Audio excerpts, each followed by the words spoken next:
No, I'm afraid not. The problem that the president has is for that big package of social spending bills that any single piece of it, you could do the polling on it, looks pretty fairly popular. All of them together are just not going to get the support of the two senators, one from West Virginia, one from Arizona. They're not going to support this full package. So the math hasn't changed, and nothing the president said tonight could change that. I had thought that maybe if they were going to look for a bold stroke to break that up, dislodge it and try to get some movement on it, that he may try to take two or three pieces and really emphasize them and say that we're going to go forward with those. But in his caucus right now, the Democratic caucus, it's really, really hard to break these things apart.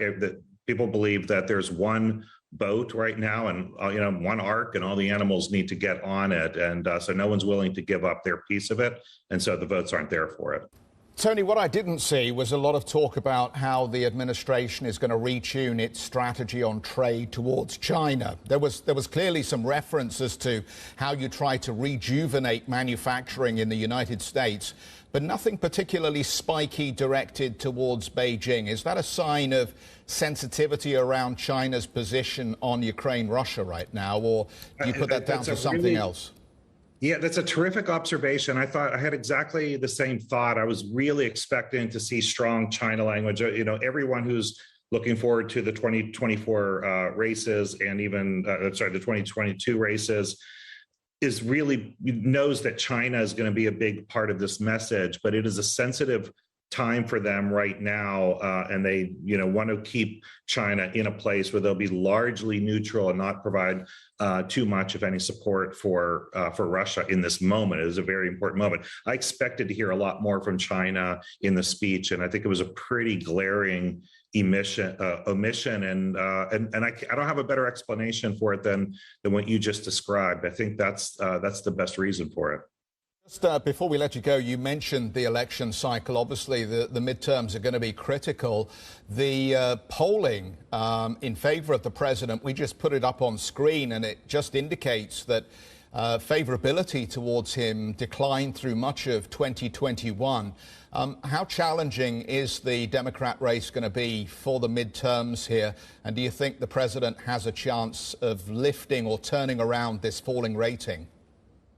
Not much. I mean, if inflation could turn around, over the next 6 months, maybe he's got a chance to recover some of that. Alice Hall earlier in her description of the Republican response, you could see their messages are very simple and very clear. It's inflation. It is the question of competency on foreign policy. It's crime, and it's this idea that at this time, as you see oil prices, you reported earlier, oil prices spiking. We have oil prices spiking, and the president is trying to restrict the production of oil in the country. So their messages are really simple and actually really powerful. They're not going to have a good midterm election. They're going to lose the House of Representatives. The only question is by how much. If he can recover some of his reputation, maybe by doing very well and having success on foreign policy, if inflation, if we've seen the top of it and it starts coming down again, he may be able to recover some of that, because the other parts of the economy are GDP is strong enough. Job creation, as he mentioned tonight, is very strong as well. So he's got a chance for a message, but it's not going to help them with the House of Representatives. That's lost. It may help him to keep the Senate in Democratic hands if they can pick up one or two seats. That'll put him in a fighting position, at least for the back end of his first term.